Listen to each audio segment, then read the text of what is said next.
There's a real zeitgeist around rewilding now. People are really interested in it, people are doing it in their gardens, people are doing it at tiny scales, people are doing it at huge scales. So it's not necessarily about having a uniform blanket of restored woodland throughout the country, because we do still need those productive lands to grow crops and support our agricultural industry, but it's about creating stepping stones for wildlife. It's about taking down impenetrative fences, it's removing those barriers to wildlife. Here at Sleight Farm we'll be looking at quite significant elements of that. We'll be taking out a lot of the fences that separate the fields. We'll be allowing the hedgerows to restore, to fatten up, and to allow natural regeneration of trees through scrub. It's hugely important that we do this. I mean, by taking small patches of land like this throughout the landscape and doing rewilding and restoration projects on them, we're sort of weaving a thread through the landscape and creating these corridors where nature can thrive. We'll be breaking up the land drains that were put in to drain the land in the past, to allow water to make its own way back onto the land properly, to create wetlands and wet scrapes. So it's really about giving nature a hand and then letting nature work its own thing.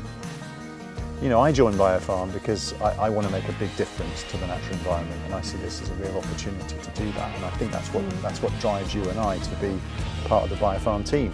Yeah, so I think to be able to come out of, you know, the learning period and sort of find this company where for the first time we're in this situation where we can communicate with the government and people on the finance side and developers and sort of employ our passion, but in a way that also interests them, because we're for the first time putting a value on nature. Wetlands is one of the key nature restoration interventions. Once you've got water back on the land, be that through rewiggling streams or creating ponds or wetland scrapes, so much then comes back once you've got that wetland habitat in place. And through doing that, we can see soil health come back, we can obviously see a lot of above ground biomass recolonise the land. An awful lot of the species in this country that are in serious trouble are the ones associated with the kind of least managed and wildest kind of areas. So this is just a very good example of how nature really takes itself back when we abandon the space, because obviously this was farmland, it was a goat farm before, and it's been kind of left to do its own thing for a few years now.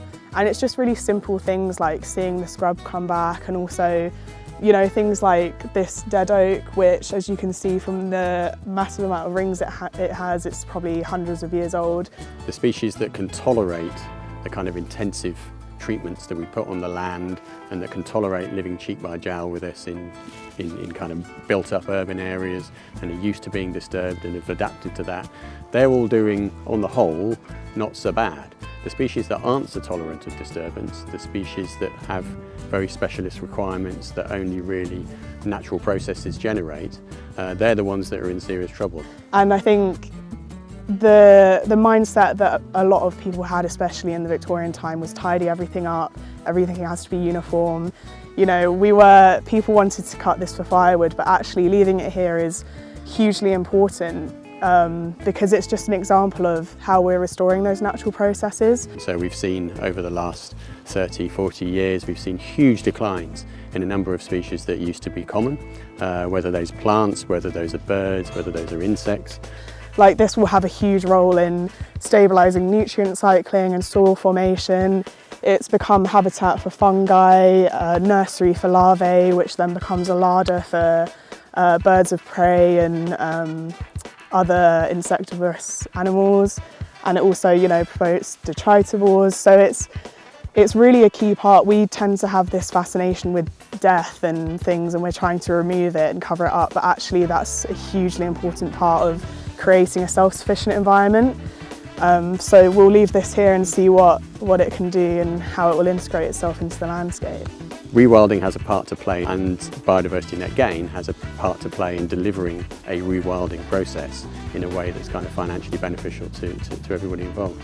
These kinds of processes and this detail is sort of hidden away in what we call the biodiversity metric. So What we'll be doing with landowners is taking their land, assessing it on a baseline value, and then projecting what we can then build there in the future in terms of woodland and scrub. And these habitats, these broad habitats, this terminology is a proxy for this kind of thing with these detailed natural processes, and the species abundance and richness follows. So it's sort of, if you build it, they will come mentality. So we are building it and it will come.